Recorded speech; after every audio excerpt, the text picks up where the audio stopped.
I'm David Reed, and this is The Engine Room. Hello, and welcome back to another Engine Room. We have a very special guest, Asle Garborg. Thank you, David. Yeah, thanks for coming.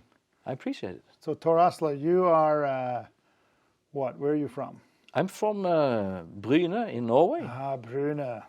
But maybe the most famous person right now from Bryne is the famous football player, Erling Braut Haaland. Braut Haaland, well done. Yeah. Bryne is gigantic. It is. How many people are in Bryne? About 20,000. 20,000. Yeah. So it's not that gigantic. No. It's quite small. Yeah. Quite small, yeah. So you grew up there, fairly small town, near Stavanger. It is, yeah. Just 25 minutes from Stavanger. Yeah, so you still live there. Yeah. Okay. So Bryne, growing up, what did you like to do? A lot of things. Back when I was young, there was no internet, no... What? No. What did you do? So we went playing Indians and cowboys, of course, we and did have that and we too. took prisoners and stuff like that. Oh, yeah? really? Yeah. Wow, that's pretty rough. And tied them to a tree. Yeah. Did you have any hobbies as a kid? Anything Oh yeah. you like to do? I did a lot of woodworking stuff. Really? Yeah. So. Woodworking. You yeah. made tables and chairs. Yeah. Or you made. And also made what? models. Yeah. Of course. Well. Yeah. Which leads to a well-known fact with people who know you, but Yeah. most people don't know. You've done many, many models over the years for NOV. I have. How many do you think you've done? Oh, it must be above 20. Just 20? Yeah. Not 20,000?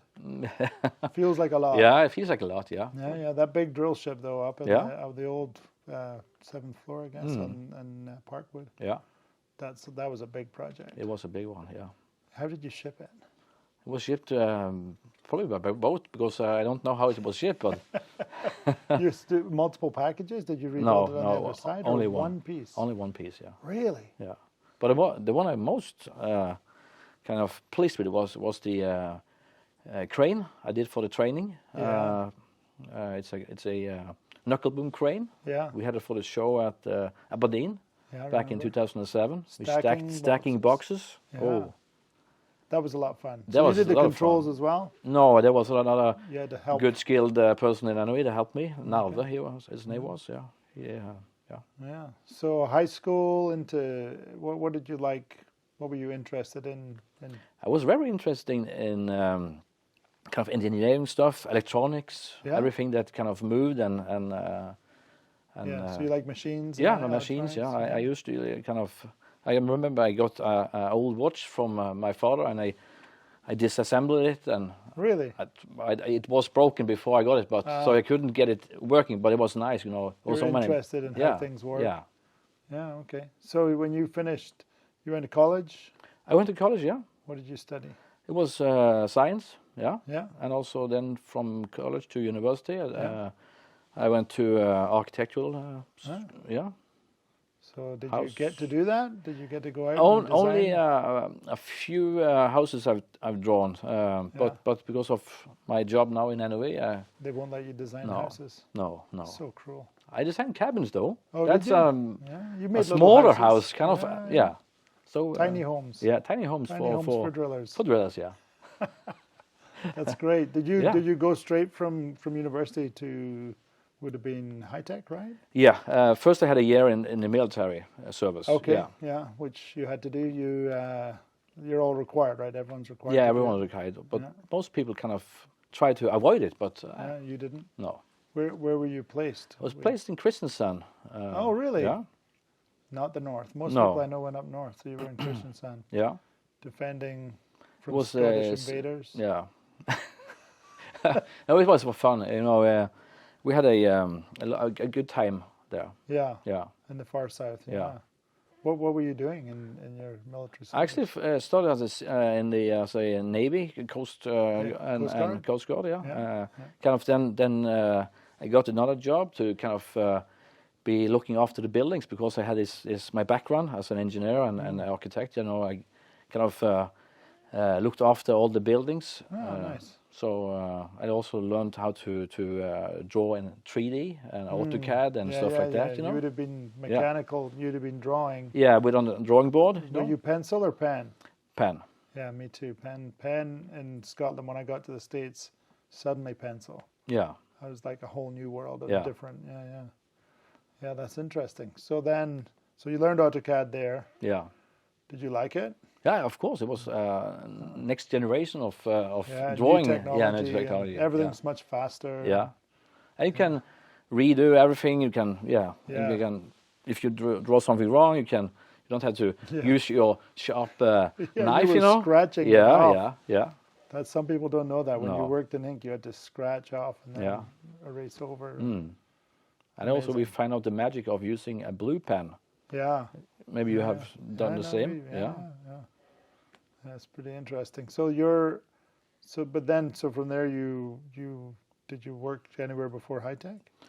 Actually, I had my own company started because when I was finished in the military, there was very bad and rough times in Norway. Yeah. So, I only had my company running for like 3 months, and then I saw this ad in the newspaper for work for a company that was a contracting company.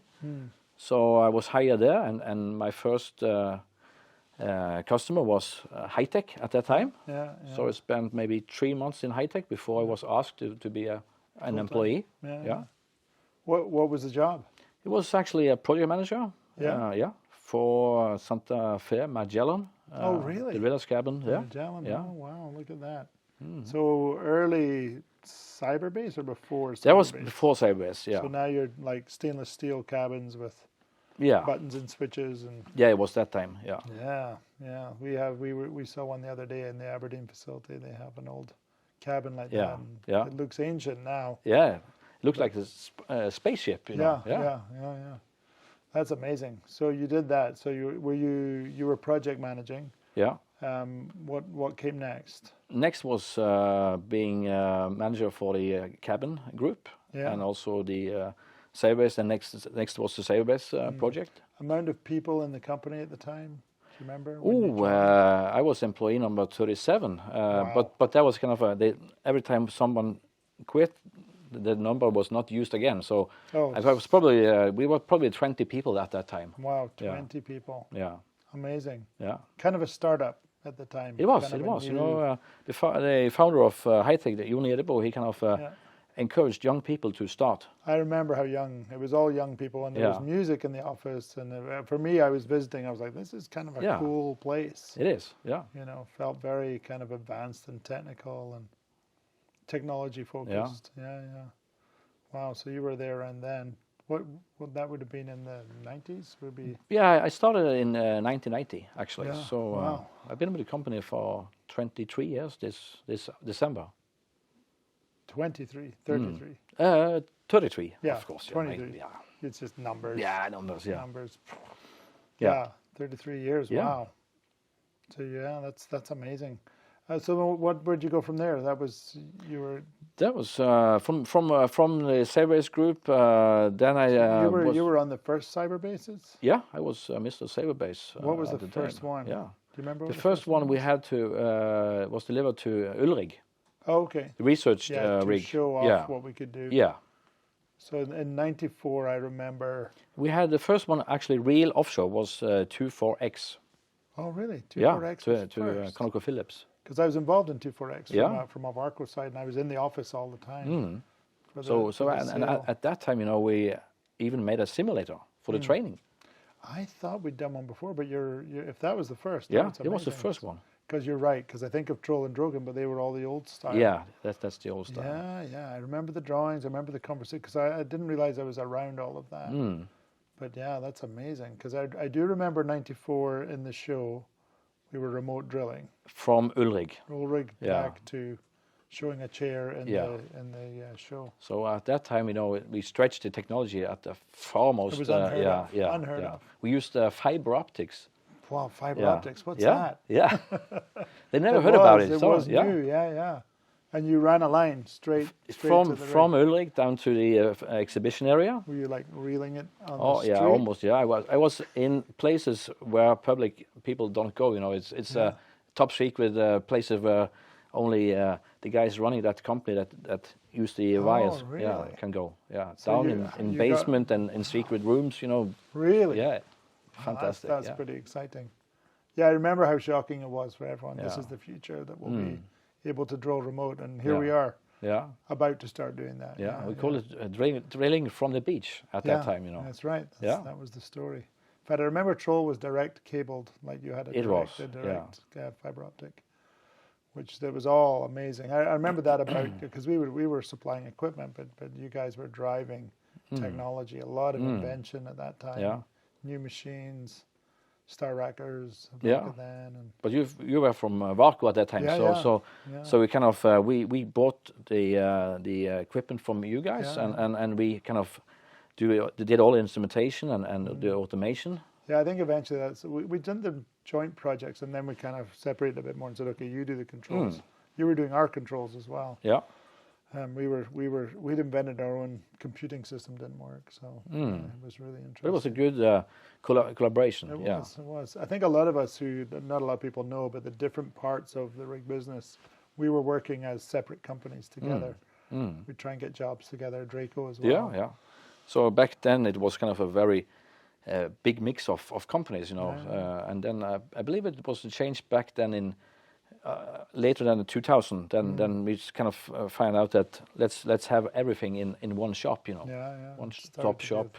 Yeah, kind of built the company off of that. Yeah, that's interesting. What about in your own time? What things do you like to do? I like to go hiking. That's very good for your health as well. Yeah, that's true. Yeah. It's a great place for it.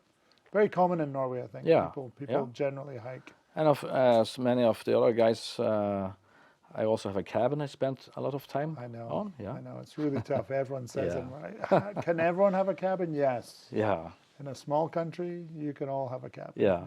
And looking out the windows here, we have a lovely place here. My cabin is not so far from here, but it's nice. Yeah, it's a nice and sunny place of Norway. Yeah.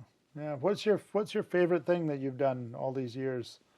Oh, that must be. Of course, it's nice working with NOV and doing all we can do in the company. We have so many. You can do so many things. There's no limits of what you can do. What was your favorite? Where is it? A place or is it a project? Or? It must be.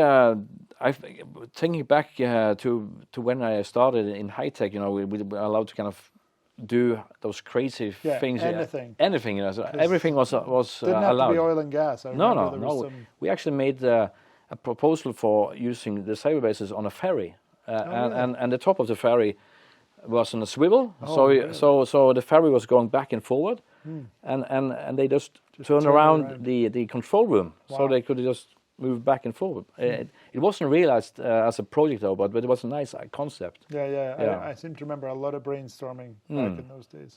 So all that stuff kind of engaged in my imagination was good. Yeah. You lean to the creative side. I think. Yeah, a lot of projects. But now in sales, you have to also be creative with how you engage with the customers and have ideas and things.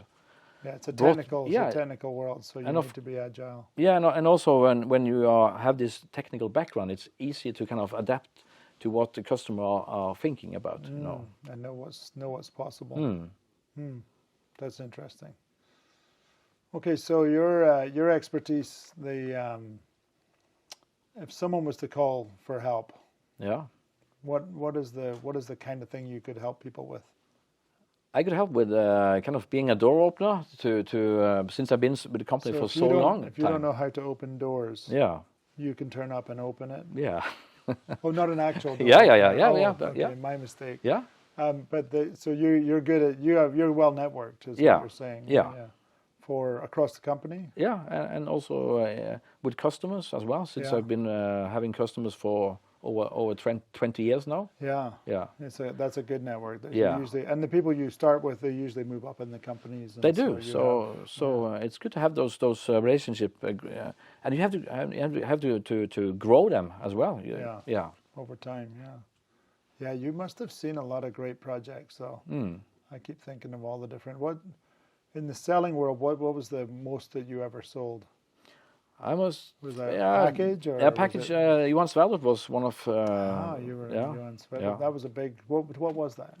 It was a complete package for one of the largest field in Norway. Yeah, it's a jack-up, right? No, it's a fixed installation. It is fixed. Yeah. Okay, I thought it was jack-up. It's fixed. It's a steel jacket platform, though. Oh, okay. So you worked with engineering houses and all that stuff? Yeah, we had a lot of engineering. I think it was Asle at that time. Yeah. So that was a huge package. Everything in it. Yeah. Everything from us. Yeah, very high end. Yeah, and a lot of automation in there. A lot of automation. So it's the whole rig has Wi-Fi and stuff. Oh, really? And we do still today we do new things for Johan Sverdrup. They try to implement a lot of the ADC technology. What we call it, automatic drilling system. Yeah. Yeah. So, wow. So that's been fun. And Novos as well. Yeah, they're using Novos multi-machine control, I assume. And I think we are probably going to implement robotics as well. Oh, really? Yeah. So they're looking at the new robot systems. Yeah. So they have pipe handling already. So how does robotics play in? To handle all those things in between that kind of you have to have people doing. So there's still, when we sell pipe handling systems, there's still people there's working. Some points we still miss out. Maybe doing bottom hole assembly stabs and So we had a very kind of, we thought it was a very smart machine, a utility handling tool we called it, a kind of a very long hydraulic arm that could help doing stabbing and stuff like that. But it turned out that they didn't reach what they should reach, and it was too complex to run. So now they're kind of looking at replacing that one with a robot. Cool. Great. All right. Well, I think that's most of it. So thank you for coming on. And thank you, David. Hopefully have you back in soon. Yeah. Thank you for watching.